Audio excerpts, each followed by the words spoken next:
What if the unassuming janitor quietly mopping the gleaming floors wasn't just some invisible cog in the machine? What if the relentless billionaire CEO, renowned for her iron will and razor-sharp precision, who casually threw down the gauntlet for a friendly sparring match, had no inkling of the lesson she was about to learn, not by brute strength, but by something far more profound? This is not simply a tale about combat. It's a story about the very essence of character, about what it means when the mightiest person in the room is the one who chooses to step away. It's stories about grace, redemption, and the understated power of quiet goodness stir something inside you. Take a moment to hold on to this moment, because what follows will linger in your heart long after the last word fades. On a crisp morning at precisely 8:47 a.m., the central atrium of Valencia Innovations thrummed with an electric, almost reverent anticipation. The sunlight streamed relentlessly through the massive glass ceiling above, scattering golden shafts across the polished marble floors like fingers of hope. Around the edge of the large training mats, a crowd gathered, dozens of employees clutching company-issued notepads or carefully balanced cups of steaming coffee. But the usual buzz of tech talk was replaced by a different kind of energy, the kind that only the presence of their CEO could command. Lauren Kingsley stood barefoot at the very heart of the mat, her black Brazilian Jiu-Jitsu belt cinched with meticulous care around her waist. Her posture was precise, like a finely tempered blade, calm, unwavering, and fiercely confident. She moved with the grace and power of a lion surveying its territory, no trace of nervousness, only controlled dominance. "Before we dive into quarterly targets," she announced with a sly grin that sparked curiosity, "let's talk about something far more important: control." A ripple of laughter danced through the crowd. Lauren was known for her sharp edge both on the mat and in the boardroom. She often said that Brazilian Jiu-Jitsu wasn't just about fighting, it was about understanding people. It was pressure, timing, balance. Leadership was no different. Her gaze swept across the room, then suddenly, as if struck by an idea both spontaneous and deliberate, she pointed toward a man quietly wiping sweat from the corner of the mat. "Hey, janitor," she called out, "want to spar? Just for fun?" The room flickered with surprise, amusement blending with disbelief. A few chuckled. A manager whispered, "She's just making a point." But the janitor didn't smile. He didn't brush it off. He paused, the mop suspended midair. His name tag faded but still legible: Harlan Briggs, mid-40s. A man who preferred silence and solitude. Few knew his last name. Fewer knew his story. He looked up. Suddenly, the chatter dissolved into stillness. Harlan Briggs wasn't imposing by stature, lean, not broad, clad in a worn gray polo shirt, his work boots softly squeaking on the mats. Edge, yet there was something utterly steady in his stance, not proud, not confrontational, simply present, calm, unshakable. He scanned the faces, met Lauren's sharp eyes, and without hesitation stepped onto the mat. A sharp collective breath rose from the crowd. Lauren tilted her head, amused but intrigued. "Really?" He nodded once. "You said just for fun." The murmurs thickened. Phone suddenly lifted to record. An intern whispered nervously, "This is going to be embarrassing." Another whispered back, "Yeah, but for who?" Lauren stretched her shoulders and moved in. She didn't underestimate him, not entirely, but she certainly didn't expect anything remarkable. She'd sparred with Olympic wrestlers, world-class black belts. This was just the janitor who cleaned her floors. And yet, there was something in his eyes, a calm so profound it pricked at her pride. They faced each other, hands raised lightly. No referee, no rules stated, just raw presence. She extended her hand. He clasped it firmly. The contact was subtle, but immediate, the kind of intuitive awareness born only from years of disciplined training. The quiet stability in his grip, the fluid, effortless adjustment of his stance. It was a language Lauren recognized deeply. She went first, a gentle push of the shoulder, testing balance. He didn't budge. She swept a foot in a light arc meant to disrupt, not strike. He slid back, barely a whisper of movement, just enough to neutralize her effort. Lauren's smile tightened. She circled. He watched, never chasing, never flinching. She feinted a hip toss. He read it perfectly. She lunged for a grip, and then, without warning, her weight shifted. Her hips rotated just enough to throw off her base. It wasn't a takedown, it was a redirection. No violence. No force. She stumbled lightly onto the mat. No laughter. No applause. Just silence. Staring. Lauren lay still for a moment longer than she expected, not from pain, but from confusion, disbelief. Slowly, she sat up, brushing a stray strand of hair behind her ear. Their eyes met. Harlan didn't smirk. He didn't gloat. He simply extended his hand in an unspoken offer of respect. She declined the help and rose on her own. "Where'd you learn that?" she asked, breathless but composed. "Marine Corps," he said quietly, stepping back to the edge of the mat. "A long time ago." She blinked. The pieces settling into place. That explained his control, but not the calm, the humility, the poise. "I didn't catch your last name," she said softly. "Harlan Briggs." The name stirred something deep in her memory, something distant and forgotten. But before she could grasp it fully, Harlan stepped off the mat, returned to his mop, his grip once again the inconspicuous tool of a janitor, his shoulders folding. Back into deliberate invisibility, the room remained hushed. Some hesitated, unsure if applause was appropriate. Others glanced at Lauren, searching for her reaction. She turned to the crowd and smiled, clapping once. "Well," she said, "let's call that a warm-up." But the atmosphere had shifted irrevocably. Everyone felt it. And deep within Lauren, though she would never admit it, not yet, something long buried stirred, like dust disturbed beneath flickering fluorescent lights. 6 months earlier, Harlan Briggs had entered Valencia Innovations through the service entrance. In one hand, a toolbox; in the other, a paper bag with his lunch. The clock read just before 6:30 a.m., and the sky hovered uncertainly between night and dawn. The world was silent, just the way he preferred it.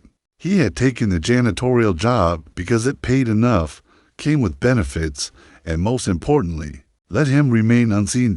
Every weekday, he woke before the sun, brewed instant coffee, and packed a cold turkey sandwich into a brown paper bag. By 7, he dropped his daughter Emily at the edge of Willow Creek Elementary, where she hugged him with sleepy warmth and said, "Be safe, Daddy." That simple sentence was his anchor for the day. Harlan moved through shadows, the corners of the building, the boiler rooms, the utility closets, hallways lined with cameras that no one bothered to watch. He wasn't hiding. He was choosing silence. People noticed him just enough to remember a figure in blue coveralls, sometimes handing him coffee-stained papers or broken whiteboards. Often, not even looking up. And that was exactly how Harlan wanted it. Because 12 years ago, he wore a very different uniform. Sergeant First Class, United States Marine Corps, instructor in close quarters combat. He had trained some of the most elite units in the country. His record had been spotless until Fort Armitage, a Tuesday drill. Routine warm-ups, partner exercises, stress scenarios. Then the simulation, paired with Lieutenant Darren Cole, a young man bright, aggressive, ambitious. A routine takedown exercise, but Cole came into hot. Anger flared in every strike.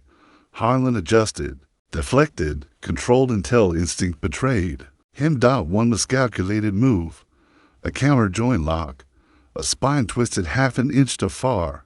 The sickening snap echoed in his mind. Relentless. Cole never walked again. The investigation cleared him training accident. But Harlan needed no verdict to know the truth. His discipline had cracked. His mind, once a fortress of protection, had allowed something dark, unchecked, reactive to seep in. He resigned before they reassigned him to desk duty, sold his medals to pay rent, swore off violence forever.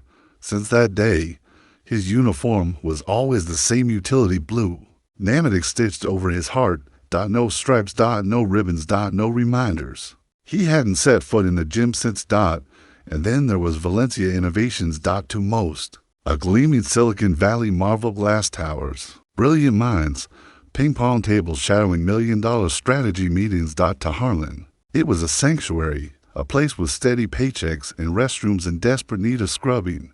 Until Lauren Kingsley appeared, it was a Thursday, when he first saw her close up, not in magazines, not in headlines, but there in the corporate gym, leading an entrance seminar. He had arrived early to mop before anyone came. Caught midway through, when the class started early, Lauren stood barefoot on the mat, lecturing on the critical importance of ground control. Her G pristine, her black belt a deep, intense shade that radiated years of discipline and pride. One intern, Sarah, made a small foot placement error during a transition drill. Nothing catastrophic, nothing a coach couldn't fix. But Lauren didn't coach. She cut her down. No, she snapped. That's dangerous. In a real match, you be out cold. Again, use your brain this time. The room fell silent. The girl's cheeks flamed crimson, but she nodded and reset. Harlan gripped his mop tighter. One step forward. Then he stopped. What could he do? Challenge a billionaire on her turf. Call her out in front of all these people. His eyes dropped to the gleaming floor beneath his boots. The fluorescent lights shimmered across the tiles like cold reminders. He'd been here before, in rooms where power flowed one way and dissent was just noise. So he turned his back and returned to scrubbing, not because he agreed, but because some moments weren't worth fighting. Later that day, he saw the intern alone in the break room, head bowed, eyes fixed on her shoes.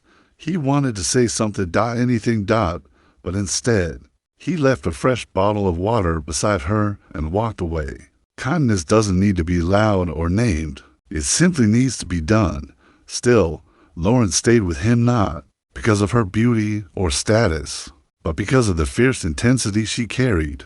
A woman moving as if haunted by ghosts no one else could see. He recognized that feeling because he lived with the same ghosts for 6 months. He avoided the central atrium, never once stepped onto the mat until the day she pointed at him and said those four simple words, "Want to spar?" Just for fun.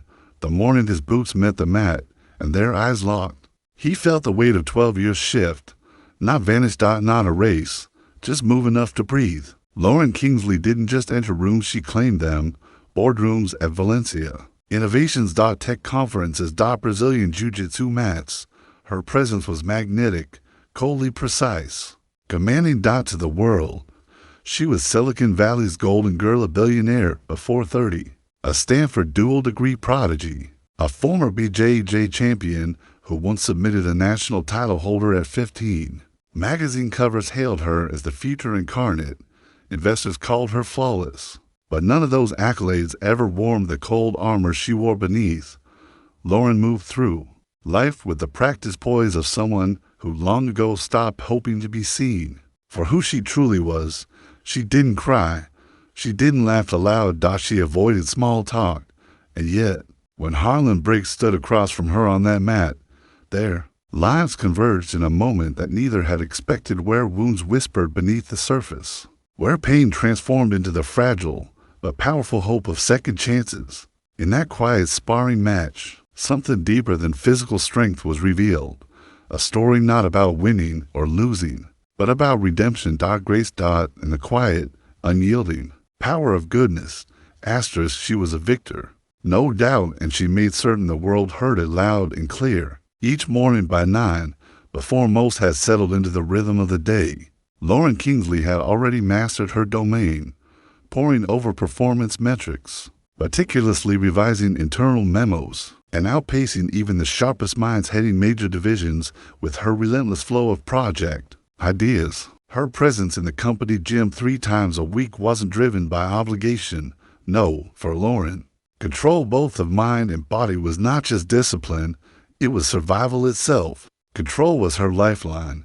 Behind every accolade, behind every gleaming headline proclaiming her success, there lay a deeper, unspoken hunger, a desperate craving for approval she had chased since childhood. Lauren's father was a colonel in the U.S. Air Force, the embodiment of discipline and order. His medals gleamed brighter than any words of praise he ever gave. Her childhood held no tender bedtime stories, only sharp commands to sit straighter, to speak more clearly, and, above all, to stop crying when she stumbled. The one time he bothered to watch her compete in Jiu-Jitsu. He slipped away before the medal ceremony, citing a flight briefing. She had one goal that day. Alone in the shadows, Lauren would silently cry after every tournament. Then, sometime around the age of 12, the tears stopped. From that moment, every trophy she claimed became a quiet act of defiance, a whisper into the void, "See me now." But it never worked. No matter how many titles she amassed, her father's eyes never softened. So Lauren sharpened herself, louder, stronger, better. She forged Valencia Innovations into an empire of steel and algorithms, built from the same bedrock of discipline and unyielding efficiency that had shaped her life. The company was an extension of her, precise, unrelenting, and flawless, and yet, beneath the cold steel and glass, beneath the screens and strategy sessions, old wounds continued to bleed. That morning, the executive leadership meeting hummed with calculated efficiency when Martin Quinn, a department head with cautious eyes, cleared his throat. He spoke with hesitant precision, as though seeking permission from a monarch. "I want to address facilities operations," he began, "specifically janitorial staffing. Currently, we allocate over $180,000 annually across the shifts. With the new AI vacuum fleet we've installed, we could eliminate one shift entirely." He paused, the weight of his words heavy in the room. That means one fewer janitor, saving over $70,000 a year. Lauren didn't so much as glance up from her tablet. "If someone can be replaced by a robot," she said smoothly, her voice cold as steel, "then maybe they should be." Silence swallowed the room, broken only by a few quiet nods. No one dared challenge the queen of logic and ruthless efficiency. Lauren Kingsley, after all, was an unshakable force. But there was a flicker in Martin's eyes, a hesitation Lauren either didn't notice or chose to ignore. Sentiment was a detour she had long trained herself to avoid. Efficiency first. Always. Still, that evening, the janitor wandered into her thoughts not by name, for she didn't know it, but as a shadow in her world. The man who pushed the mop like it was an extension of his soul, invisible but steady, like an elevator's hum or the automatic flicker of office lights. She remembered passing him once in the lobby. He looked at her and nodded, not deferentially, not awestruck, just a simple, human acknowledgement. A nod exchanged between strangers on a parking lot curb or church steps. That small moment clung to her like a burr, and she hated that it did. Lauren had spent her life mastering unshakability. Every feeling had its place on a shelf, every weakness a strategy to hide or conquer. Brazilian Jiu-Jitsu was her compass in the chaos. It taught her how to breathe when trapped, to turn turmoil into leverage, to win even when pinned beneath. Her black belt wasn't just a symbol. It was a second spine proof she could control what others could not. Her ferocity in the gym wasn't cruelty. It was order. Mistakes weren't merely technical faults. They were threats to the delicate architecture of respect and discipline she had built around herself. Disorder was the enemy because beneath her titanium armor lived a 12-year-old girl, standing alone in a backyard tournament ring, clutching her first medal, eyes scanning for a father who had already turned away. That pain never left. It learned instead to breathe, to roll, to submit. So when she challenged the janitor in front of the entire room, "Hey, janitor, want a spar?" Just for fun. It wasn't meant as a slight. It was a joke, a careless flick of the wrist. But when he turned, stepped forward, and laid down his mop, those dark, ocean-worn eyes met hers and something shifted. Not in him and her dot. There was no fear in his gaze, no irritation, only gravity. A stillness she had only ever seen in black belts who had nothing left to prove. For the first time in years, Lauren didn't know who held the upper hand. A pulse stirred behind her ribs, not attraction, not yet. Something altogether unfamiliar, the jolt of being truly seen by someone who didn't have to.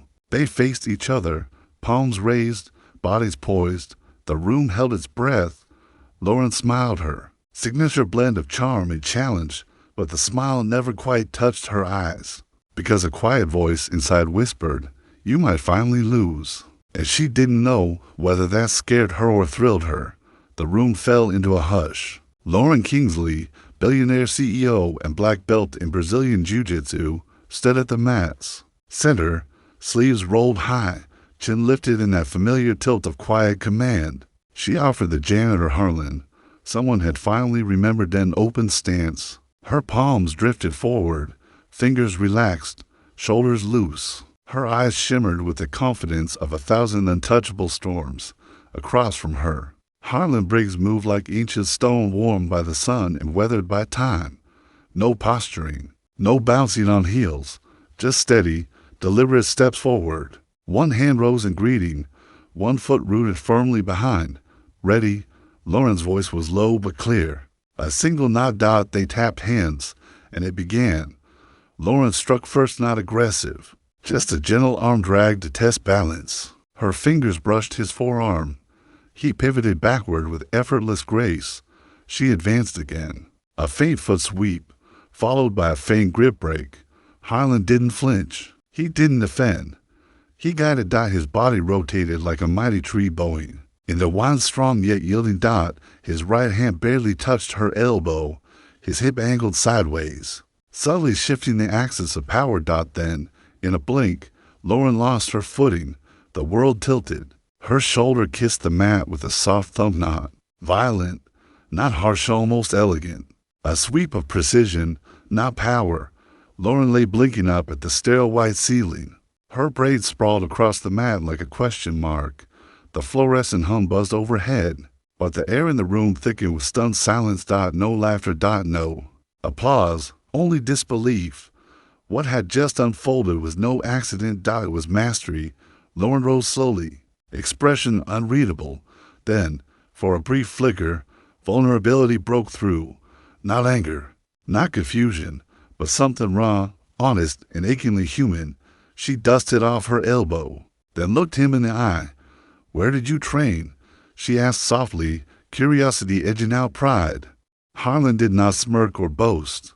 He barely met her gaze. "I used to teach," he said, folding his arms. "A long time ago." Lauren nodded slowly, a mechanical motion, her mind still running diagnostics on the moment. Somewhere on the sidelines, whispers floated. Did she let him? She doesn't do that. Near the back, a young intern named Sarah adjusted her glasses and subtly pressed record, not out of malice. But she captured the sweep, the silence, the crack in Lauren's usual armor. She didn't know why, but something told her this moment wasn't a mere anomaly. Dot, it meant something. Maybe not now, but soon. Harlan stepped back, as if retreating from a spotlight he never sought. He picked up his mop, adjusted its angle, and prepared to vanish into the quiet corners once more. But Lauren hadn't dismissed him yet. "You still train?" she asked, wiping sweat from her brow.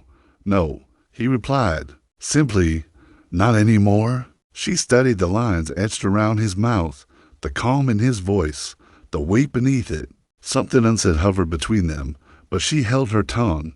"Thank you," she said finally. Harlan nodded, steady eyes meeting hers. "You're welcome." And with that, he walked away quiet as a shadow.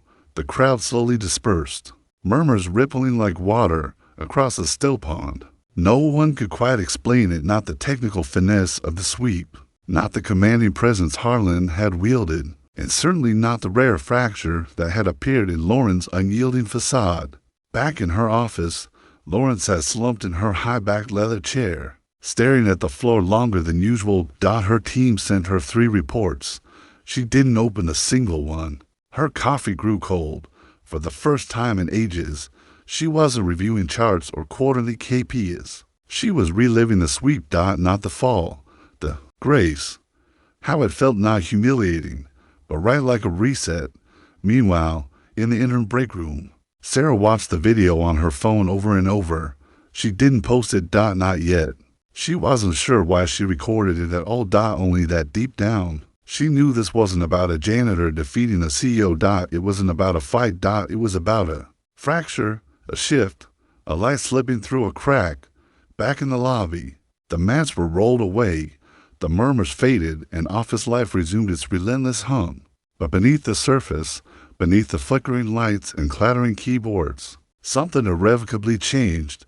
Lauren Kingsley had been swept, and she could not stop thinking about the man who had done it without force, without triumph, just quiet, measured mastery, like someone who had once lived inside the storm and learned how to walk out unbroken. Lauren hadn't felt that way in a very long time. Restless, exposed, uneasy. Returning to her office, she wasn't the triumphant CEO, nor merely a participant. She was a question waiting for its answer. Her reflection in the dark screen of her laptop stared back, the same face adored by the media, trusted by investors, feared by employees. But today, crack. And the crack had a name, Harlan Briggs. She typed it into the company's internal database. Nothing beyond the basics. Maintenance hire 6 months prior. Single father. Emergency contact. Emily Briggs's daughter. No college history. No certifications. No medical records. Clean. To clean. Frustrated, she opened a new tab. Googled Harlan Briggs martial arts. No results. Harlan Briggs military. Still nothing. Then, from across the hall, a soft knock. Hey, sorry, Sarah's timid voice. I know it's probably nothing, but I found something odd about Harlan. Lauren snapped to attention. Come in. Close the door. Sarah slid in, handing over a faded newspaper clipping, a relic from some dusty military archive. The headline read, Marine Combat Instructor Injured in Live Simulation Fellow Trainee Paralyzed. Date, 12 years ago. Location, Quantico, Virginia. Name, Staff Sergeant Harlan J. Briggs. Lauren stared at the grainy black and white photo, the jawline, the eyes, the posture. It was him. The article recounted a hand-to-hand combat drill gone wrong. A sequence of missteps leaving a corporal, Jason Pike, paralyzed from the waist down. Jason Pike. Lauren's throat tightened. She hadn't spoken that name aloud in over a decade, but it was etched deep in her memory, a ghost she'd tried to bury, and with that, the weight of the past pressed anew against the fragile hope of the future. Jason had been more than just a friend to Lauren, not the casual kind forged in college lectures or weekend hangouts, but something far more profound and enduring. He was the quiet anchor who sat beside her in moments when the world felt unbearably heavy, the one who passed her notes in class that read simply, "You don't have to be perfect today." He was the gentle hand that introduced her to Brazilian Jiu-Jitsu, the very art that became her sanctuary, her refuge, her fierce passion. And now the man who had shattered Jason's life was the one silently mopping her company floors. Lauren rose abruptly, the chair scraping harshly against the polished tile, startling Sarah, who flinched in the shadows. "Thank you," Lauren said with a cool edge, voice clipped and resolute. "I'll handle this." Sarah nodded, retreating without protest. Lauren's eyes returned to the faded printout in her hands. A swirl of emotions roiled within her: guilt, anger, grief, but no clear name could label the turmoil. It was a fire in her chest, fierce and raw. She remembered vividly sitting by Jason's hospital bed, those early days after surgery. He never shed a tear or uttered a curse.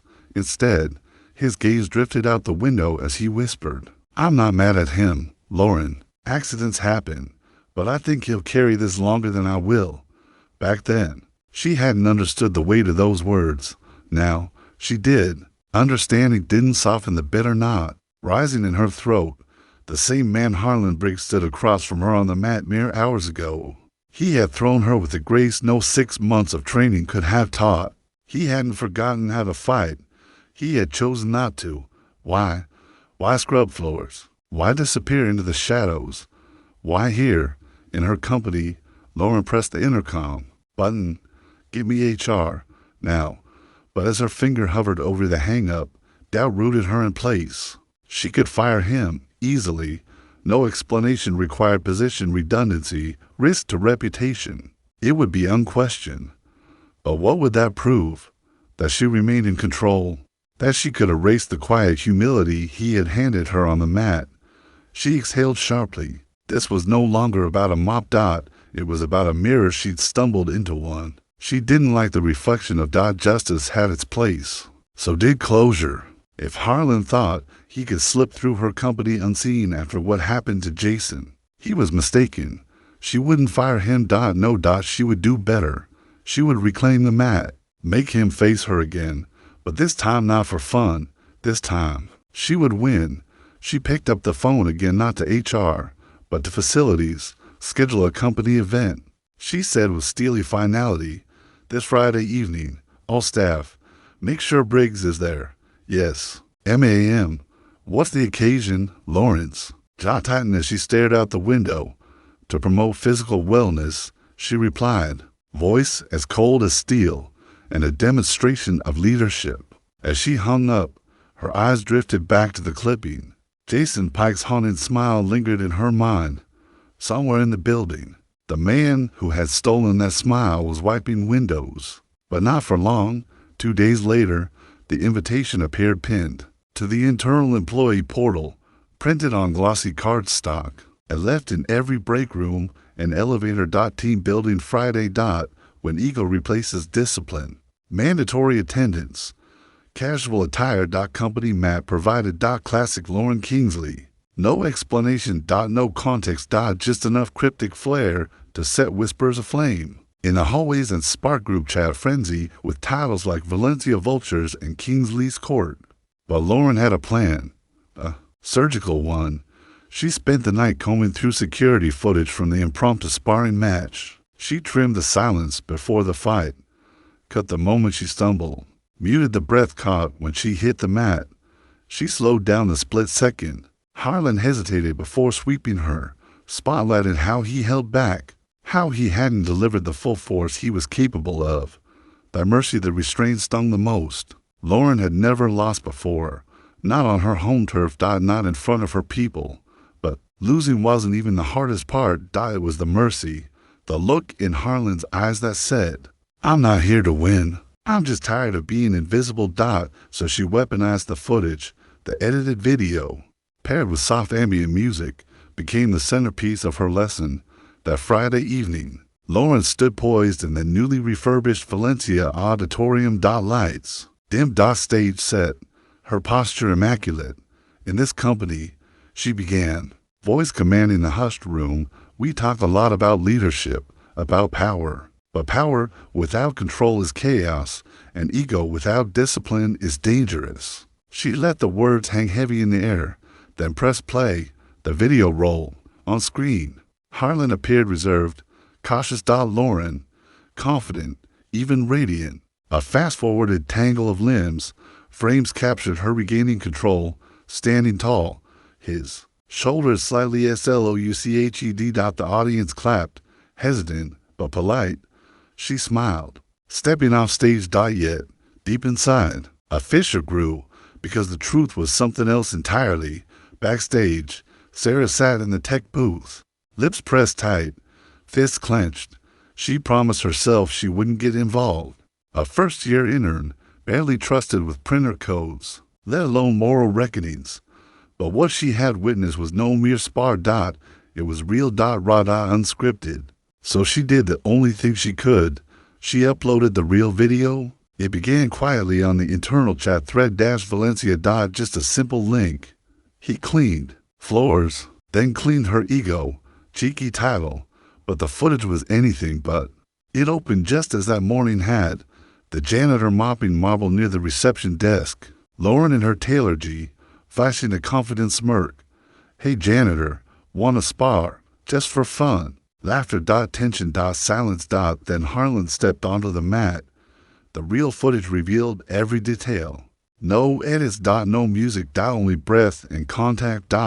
It showed Lauren's first light strike. Harlan's calm non-retaliation.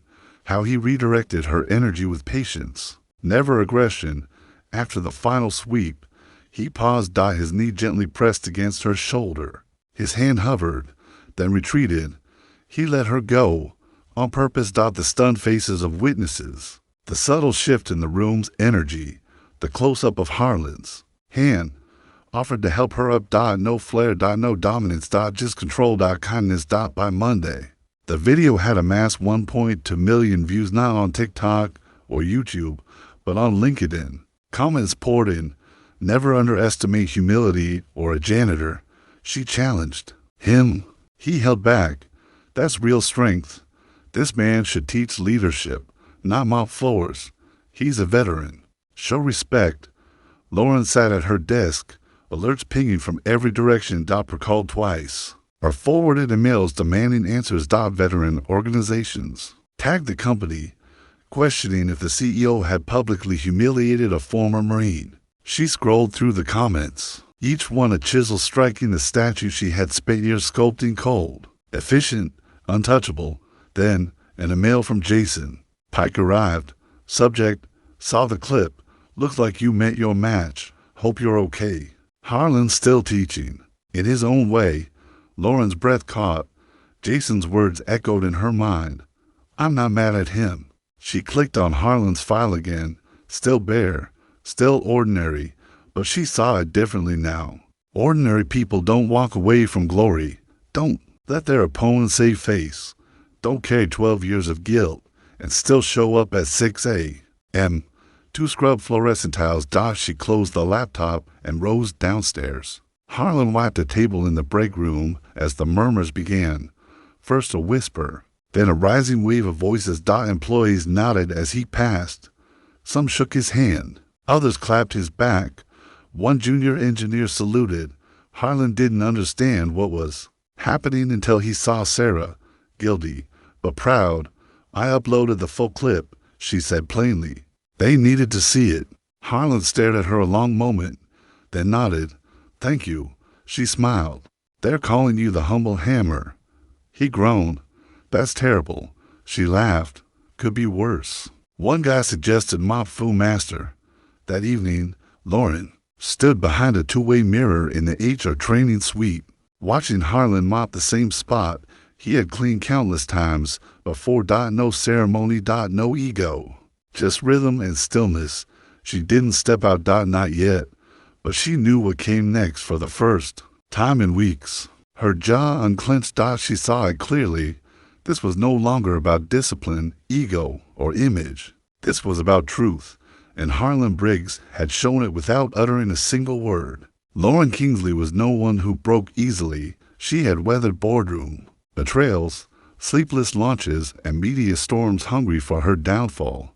But that night, after headlines, outrage, and praise for the man who cleaned her floors, she drove home in silence. No music. No calls. Only her breath, and the echo of a moment she couldn't escape. She parked outside the glass-walled house she had painstakingly built, sleek, award-winning, pristine. A showroom, not a home. She realized she hadn't invited anyone over in months. Inside, she poured a glass of mineral water. But didn't drink. Her feet carried her past the gym and couch, down the hallway to the closet she rarely opened. Behind old ski gear and forgotten awards sat a heavy mahogany box, dust-laden and hand-carved. She hadn't touched it since her mother's funeral 12 years ago. The creak of the lid released a breath held along. Inside lay relics of a buried past, a folded tournament bracket from her first national jiu-jitsu competition, a torn blue belt, an old photo. The photograph stole her breath. 3 teenagers on a sunlit training mat. Lauren in a faded G to large for her, Jason Pike, crooked grin, arm draped around her, and her father, stone-faced, arms crossed behind them. Like a stern referee. She was smiling. Big. Unapologetic. Before medals mattered, before performance reviews, before kindness was weakness. A sharp voice echoed in her memory. Winning is what matters. Don't ever come second. She recalled the day she barely won her final match. Her father had nodded, as if she'd merely met the minimum. That night, she cried in her room, not from exhaustion, from emptiness. She told herself, maybe if I win enough, he'll say he's proud someday. He never did. These tears were different. Quiet. Sober. Long overdue. She curled in the front seat of her parked car, legs tucked tight like a child, and wept, not for losing, but because for the first time in 20 years, she realized she hadn't won what truly mattered.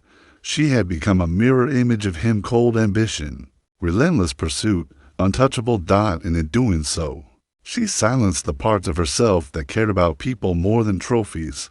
Her company feared her. Her employees respected her competence, but no one truly saw her, except one man, who had every reason to hate her, but didn't. Lauren replayed the uncut video once more, paused on the final sweep, zoomed in not on the technique, but on his face. And in that face, she found something she hadn't dared seek before. Hope. Asterisk. How do you control anger?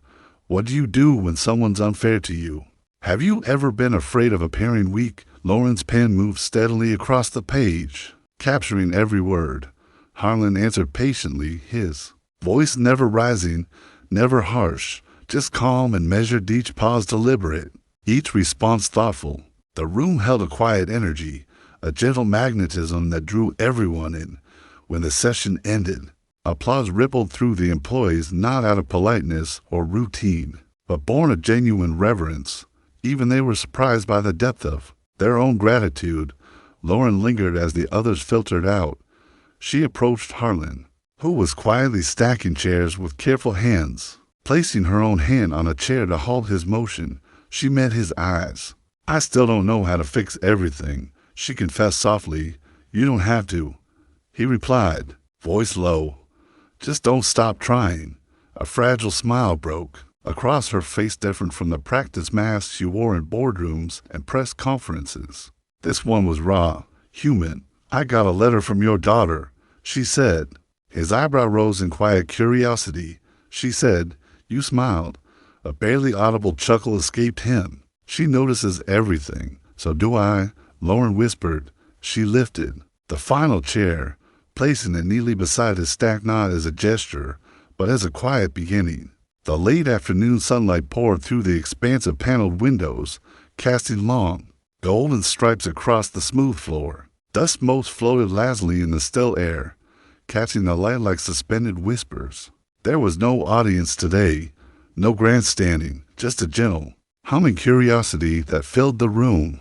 Harlan stood barefoot in the center, one hand tucked behind his back as he demonstrated a simple stance, feet flat, knees soft, shoulders relaxed, now slumped, but unguarded. His voice was steady, calm, less a command, more an invitation to follow. Around him, a dozen employees mimicked his posture. Some moved awkwardly, others simply watched, captivated by the quiet grace. No one dared be first to falter. Yet Harlan's presence made errors feel safe, welcomed even.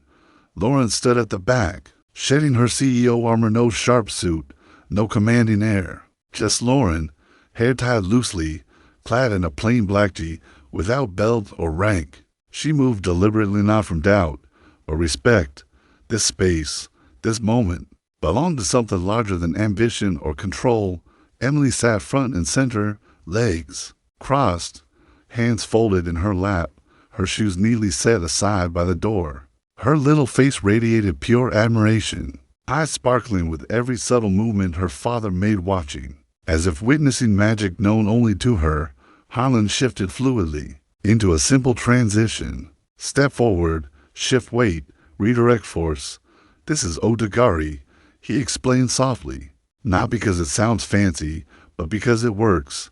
You don't have to overpower someone. You just guide them off balance. He picked up a padded dummy to demonstrate. Lauren's voice broke the quiet. Can I try?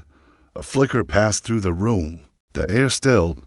Harlan paused, then nodded. Sure. He handed her the dummy. She squared her stance, then moved, efficient, clean, almost to perfect. Harlan commented. To stiff, he added gently, try again, but this time, breathe before you move. Lauren blinked, surprised, then smiled faintly. She tried again. This time, the motion flowed not with force, but with rhythm, grace, control. The dummy fell softly to the mat. Applause broke out quietly around the circle. Lauren turned, sheepish but pleased. From the corner of her eye, she caught Emily's tiny fist pump of approval. The session continued in measured pace, soft corrections, Gentle chuckles. No ego. No performance. Just learning. Just being. When it ended, people slowly drifted toward the exit, some shaking Harlan's hand, others nodding politely to Lauren. Many paused to offer thanks. But Emily stayed seated, absorbed in her notebook, tongue peeking out in concentration as she doodled. Harlan knelt beside her. Time to pack. Up, Bug. Almost done. She murmured, eyes fixed on the page. I'm drawing you doing the leg swoop thing. He chuckled. Make sure you don't give me more hair than I actually have. Emily grinned without looking up. Lauren approached, standing quietly beside them, watching the simple stick figure sketch take shape, one with a ponytail, the other sporting a square jaw and an exaggerated mop in hand. You'd make a good team, she said softly. She's the boss, Harlan replied, rising. A comfortable silence settled between them. Then Lauren's gaze drifted to the distant mountains, the horizon, painted peach and coral by the fading sun. Emily asked if we'd ever go hiking. She said quietly, the three of us. Harlan looked toward her. He didn't answer immediately. Then, just a small smile. I'll bring the sandwiches. Lauren chuckled under her breath. No promises. No dramatic music. No lingering stares. Just the soft hum of the exit sign. The gentle thud of feet on mats. And the quiet knowledge that something had shifted. They didn't need to say it aloud. They simply knew. As Lauren held the door open, Emily skipped ahead. Backpack bouncing, peanut butter and honey, she declared. Harlan raised a brow. She always says that until she sees tuna. They walked side by side down the hall, their footsteps sinking softly into the quiet. For once, the spotlight was off Lauren. And Harlan was no longer just a janitor. He was a teacher again, a father, a man who stepped onto the mat not to conquer or win, but to show himself and the world that peace could look like a mop and sound like silence. Lauren glanced at him one last time before they reached the exit. There's more I want to learn, she said. I'm not going anywhere, he replied. No handshake. No embrace. Just walking together. The sun filtered through the windows of the old recreation hall, bathing the worn wooden floors in gentle warmth. No championship banners hung here. No gleaming trophies or polished mats. Just scuffed boards from decades of footsteps and the rich aroma of fresh coffee drifting from a small table in the corner. A faded sign above the entrance read, Beginner's Bureau, a place to breathe before you move. Inside, Harlan knelt on the mat, carefully smoothing the edges with slow precision. His view was simple. No belt. No patches. Just the uniform of a man who had released the need to prove anything. Along the far wall, a dozen chairs waited, each seat holding a folded towel and a note card. Today was not a lesson in arm bars or chokeholds. Today was different. Emily's crayon drawing still hung behind the front desk. Beside it, a black and white photograph of a smiling woman in a hiking vest, arm draped around Harlan's shoulder, his late wife's only public portrait. He looked at both before every class. The door creaked open. Lauren stepped inside. No entourage. No clipboard. No power heels or tailored blazer. Just jeans, sneakers, and something softer shining in her eyes. She lingered by the doorway, hands tucked in pockets, then smiled a little awkward, a little hopeful. Am I too early? Harlan looked up. You're right on time. She stepped forward, taking in the space. This used to be the community bingo hall. Still smelled like it, Harlan said softly. Lauren laughed. I thought your flyer was a prank at first. Martial arts for beginners who don't want to fight. Sounds like a contradiction. He smiled gently. That's kind of the point. She glanced again at the front. Mind if I? Harlan nodded toward the center mat. You're already here. Might as well sit. She lowered herself cross-legged onto the floor. The movement was awkward, stiff even, but sincere. No one watched. No one judged. He handed her a note card. On it, just one question. When do you feel most safe being yourself? Lauren stared, blinking slowly. You really start class with this? Harlan nodded. Everyone answers, even me. Lauren exhaled, eyes lowered. Silence stretched, not awkward, but earned. I used to think power made me safe, she said at last. Winning, control. knowing the outcome before it happened. She looked up, but I wasn't safe. Just untouchable. Harlan sat beside her, voice low, and now she hesitated. Now, I feel safe when I can lose something and not disappear. They sat together quietly. The door opened again. A young man in a construction vest stepped in. Then a woman in her 60s with arthritis gloves, a teenager, a nurse, a single dad carrying his son. Harlan greeted each simply with a nod, a name, an invitation to sit. Once the group settled into a loose circle, he began. Today's lesson isn't about fighting, he said gently. It's about stillness, how sometimes not reacting is harder than any punch you'll ever throw. He moved slowly, demonstrating subtle shifts in weight, lowering one center of gravity without fear. Lauren followed quietly. Her knee slipped once. Harlan reached out. She took his hand. No ego. No resistance. Just presence. After a word, people lingered. Shaking hands, sharing smiles. Some stayed behind the stacked chairs. Wiped down mats. No one rushed. Lauren stayed to. When the room emptied, she turned to him. Emily said you keep a jar of sandwich crusts in the fridge. Harlan chuckled. She tells on me a lot. Says you're the best at pretending not to care. But you care too much. He didn't respond right away, just smiled, then reached into his duffel bag and handed her a worn paperback, her old BJJ tournament rule book. But scribbled inside the first page was a new title, Mindful Combat for Those Who Forgot How to Fall. She touched the cover reverently. I finally want to learn how to lose. Well, he whispered, you already have. You didn't break. Lauren looked at him. Really looked. Not like a CEO seeing an ex-janitor. Not like a woman weighed by guilt seeing a man shaped by pain. But one person recognizing another. They stood in silence once more in that small room, the floor echoing softly beneath their feet. Honest light bathing them. Outside, dusk settled. The world cooled. And yet somehow, everything felt a little better. As they stepped out together, a calm voice rose, slow and steady like wind through ancient pines. Bells fade, titles vanish, but character, the way you make others feel when you don't have to, that stays long after your story ends. Wherever you are watching from today, thank you for sharing this journey with us. If this story touched you, reminded you of someone, or simply made you feel something good, please consider subscribing.